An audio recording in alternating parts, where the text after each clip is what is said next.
24-ന്റെ business conclave തുടരുകയാണ്. ഞാനിപ്പോൾ red കാർപ്പറ്റിലാണ്. എനിക്കൊപ്പം ഒരു സ്പെഷ്യൽ ഗസ്റ്റ് എനിക്കൊപ്പം ചേരുന്നുണ്ട്. Kairali TMT executive director mister Humayun Kalliyath. Hi sir, how are U?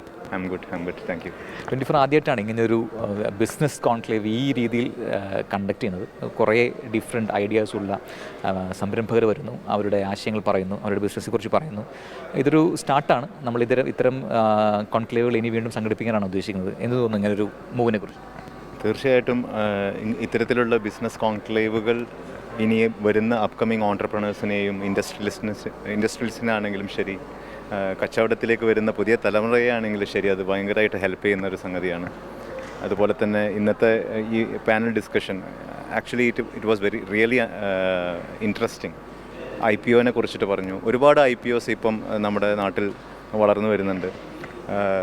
ഈ IPO ലിസ്റ്റിങ്ങിന് അതിൻ്റെ പ്രാധാന്യം എന്താണ് എന്നുള്ളതൊക്കെ ഇന്ന് വളരെയധികം ഡീറ്റെയിൽഡ് ആയിട്ട് ഇവിടെ സംസാരിച്ചു എന്നാണ് മനസ്സിലാക്കുന്നത്. അതുപോലെ തന്നെ AI-ൻ്റെ സാധ്യതകൾ, അതുപോലെ തന്നെ 100 വർഷം കഴിഞ്ഞാൽ ഇന്ത്യ ഒരു ഡെവലപ്ഡ് കൺട്രി ആകുമോ ഇല്ലയോ, അല്ലെങ്കിൽ ആയാൽ തന്നെ ഇന്ത്യയുടെ അപ്പോഴത്തെ സ്റ്റാറ്റസ് എന്തായിരിക്കും ഒക്കെ വളരെ ഇൻട്രസ്റ്റിംഗ് ആണ്.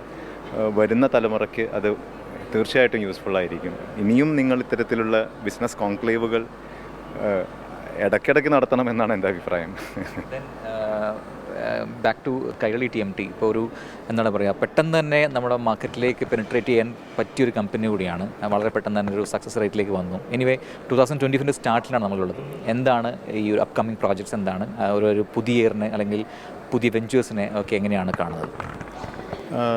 തീർച്ചയായിട്ടും ഈ 2025 ഒരുപാട് ഇൻഫ്രാസ്ട്രക്ചറൽ ആക്ടിവിറ്റീസ്, പ്രത്യേകിച്ച് കൺസ്ട്രക്ഷൻ മേഖലകളിലാണെങ്കിലും ശരി, പല ഇൻഫ്രാസ്ട്രക്ചറൽ ആക്ടിവിറ്റീസ് നമ്മുടെ കേന്ദ്ര ഗവൺമെൻറ് ആണെങ്കിലും സ്റ്റേറ്റ് ഗവൺമെൻറ് ആണെങ്കിലും അവർ ഒരുപാട് പ്രൊജക്ട്സ് വരുന്നുണ്ട്. അത് കൈരളി TMTയെ സംബന്ധിച്ചിടത്തോളം ഒരു പോസിറ്റീവായിട്ട് തന്നെയാണ് കാണുന്നത്. ഈ 2025 വളരെ പോസിറ്റീവായിട്ട് തന്നെയാണ് കാണുന്നത്. ഇപ്പം നമ്മുടെ ഒരു യാത്ര എന്ന് പറഞ്ഞു കഴിഞ്ഞാൽ ഈ കാലത്തിനനുസരിച്ചിട്ട് നമ്മൾ മൂവ് ചെയ്തിട്ടുണ്ട്. ഇപ്പോൾ കൈരളി നിൽക്കുന്നത് ഇത് total integrated TMT, primary TMT എന്ന് തന്നെ പറയാവുന്ന ഒരു സ്റ്റേറ്റസിലാണുള്ളത്. കേരളത്തിൽ ഇത്തരത്തിലുള്ളൊരു കമ്പനി ഡെവലപ്പ് ചെയ്യാൻ പറ്റിയതിൽ തന്നെ കൈരളി TMTയുടെ പേരിലും എൻ്റെ സ്വന്തം പേരിലും വളരെ അഭിമാനം തോന്നുന്നു. അതിൽ 24-ന്റെ ഒരു കയ്യൊപ്പുള്ളത് അതും വളരെയധികം ഹെൽപ്ഫുള്ളായിട്ടുണ്ട്. എന്തായാലും പുതിയ പ്രോജക്ട്സിനും ഈ വർഷവും വരും വർഷങ്ങളൊക്കെ സക്സസ് റേറ്റ് ഇങ്ങനെ ഉയരട്ടെ എന്ന് മാത്രം ആശംസിക്കുന്നു. Thank you so much.